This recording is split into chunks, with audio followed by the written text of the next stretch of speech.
Hello everyone, welcome back to our channel. अक्सर हाउसवाइफ्स अपना इनकम टैक्स रिटर्न फाइल नहीं करती हैं क्योंकि उनकी कोई भी इनकम नहीं होती है। लेकिन सभी हाउसवाइफ्स को अपना आईटीआर ज़रूर फाइल करना चाहिए क्योंकि उनका कुछ ना कुछ टीडीएस ज़रूर डिडक्ट करता है बैंक आपके फिक्स्ड डिपॉजिट्स पर, और अपना आईटीआर फाइल करके आप उसका रिफ़ंड क्लेम कर सकते हैं। तो आज के वीडियो में हम यही देखेंगे कि किस तरह से आपको अपना इनकम टैक्स रिटर्न फाइल करना है, और बहुत आसानी से आप इस वीडियो के थ्रू खुद से अपना इनकम टैक्स रिटर्न फाइल कर सकते हैं, और जो भी आपका टीडीएस डिडक्ट हुआ होगा उसे आप रिफ़ंड क्लेम कर सकते हैं। इसके लिए सबसे पहले हम आ जाएंगे इनकम टैक्स की साइट पर, जो कि है incometax.gov.in। यहाँ पर हम लॉगिन पासवर्ड देके पहले लॉगिन कर लेंगे। लॉगिन करने के बाद आपको सबसे पहला काम करना है कि अपना 26AS चेक करना है कि आपका कोई टीडीएस डिडक्ट हुआ है या नहीं।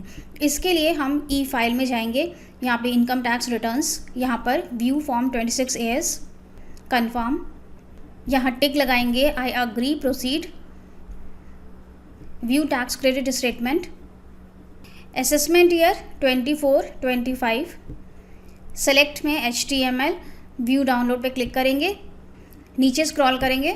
यहाँ पर हमारे पास एक बैंक की एंट्री आ रही है जिसमें कि बैंक का नाम है, आपको इंटरेस्ट कितना रिसीव हुआ है वो दिया हुआ है, टोटल अमाउंट पेड क्रेडिटेड, और यहाँ पे दिया है टीडीएस का अमाउंट, कितना अमाउंट आपका बैंक ने एज अ टीडीएस आपका काट लिया है।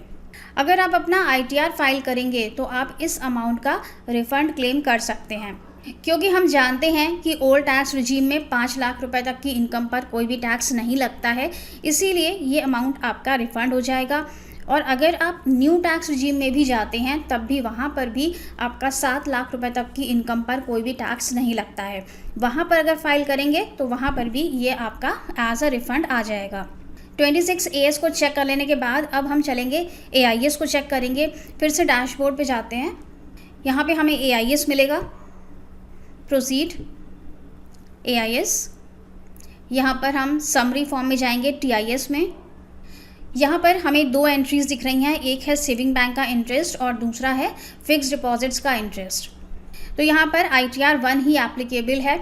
अगर यहाँ पर शेयर्स की भी एंट्रीज दिख रही होती कि शेयर मार्केट में सेल किया गया है, तब आप ITR 2 को फाइल करते। तो हम यहाँ पर ITR 1 फाइल करेंगे और TDS का रिफ़ंड क्लेम करेंगे।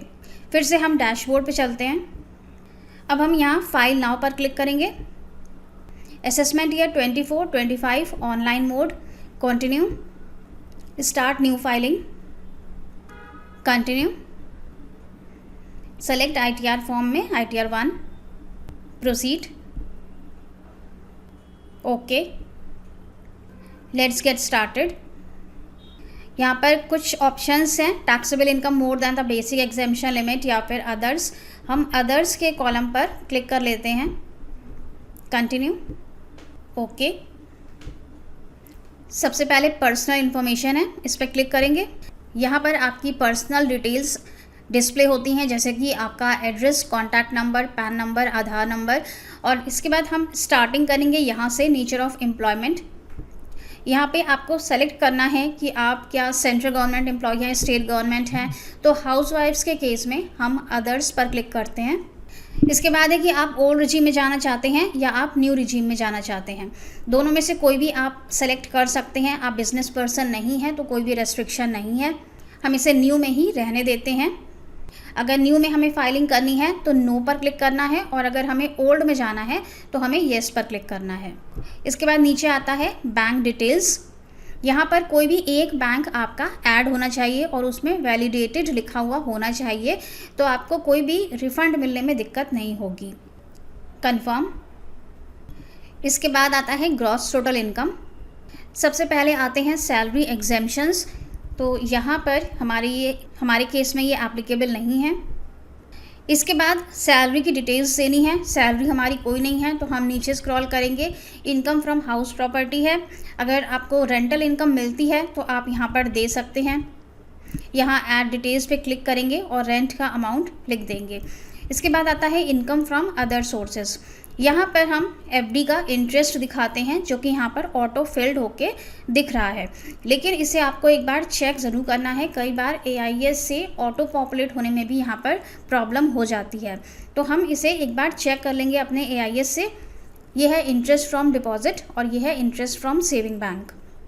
इसके बाद यही आपकी ग्रॉस टोटल इनकम हो जाएगी। अगर आप कुछ और इनकम दिखाना चाहते हैं यहाँ पर, जैसे कि ट्यूशन इनकम है या कोई और आप छोटा मोटा घर में कोई बिजनेस कर रहे हैं उसकी इनकम है, तो आप अदर सोर्सेज में दिखा सकते हैं।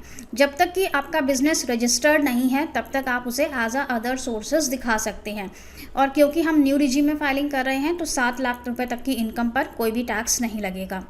कंफर्म कर देते हैं। इसके बाद आता है टोटल डिडक्शंस। तो न्यू टैक्स रिजीम में हमें कोई भी डिडक्शन नहीं मिलता है, क्योंकि यहाँ पर टैक्स रेट्स काफ़ी कम रखे गए हैं, इसीलिए ये डिडक्शंस का कॉलम यहाँ से हटा दिया गया है। तो इसे हमें कुछ नहीं करना है, बस हम ओपन करेंगे, कंफर्म करेंगे। इसके बाद taxes paid.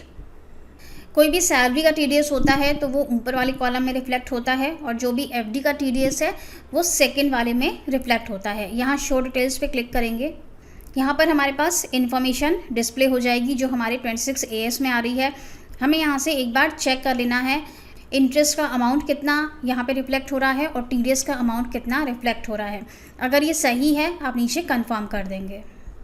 Total tax liability, हमारी ग्रॉस टोटल इनकम कितनी है, उस पर हमने डिडक्शंस कोई क्लेम किए, टोटल इनकम हमारी कितनी आ गई, इस पर टैक्स कितना बनता है, इस पर कोई भी टैक्स नहीं है क्योंकि 2.5 लाख रुपए से कम की इनकम है, ये सब ज़ीरो है यहाँ पर।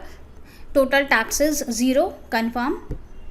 सारे कॉलम्स हमारे कंफर्म्ड हो गए हैं। अब हम प्रोसीड पे क्लिक करते हैं और यहाँ पर आ जाएगा you are eligible for a refund of TDS amount. जितना भी TDS आपका डिडक्ट हुआ है पूरा एज अ रिफंड आपको मिल जाएगा। और नीचे हम यहाँ पर प्रीव्यू रिटर्न करेंगे। अब यहाँ पर हमें प्रीव्यू दिख रहा है अपने पूरे इनकम टैक्स रिटर्न का।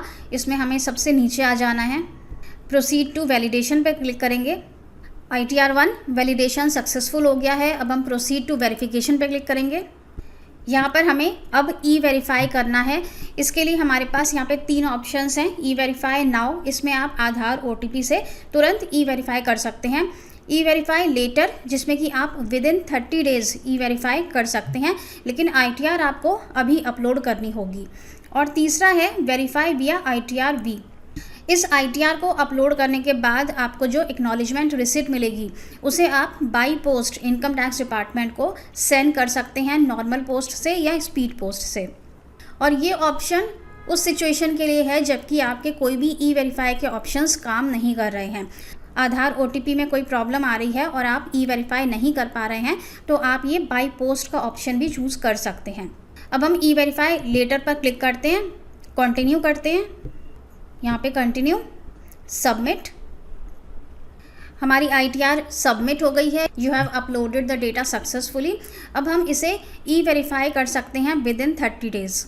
30 डेज़ के अंदर अगर हमने इसे E-वेरीफाई नहीं किया तो फिर ये इनवैलिड हो जाएगी।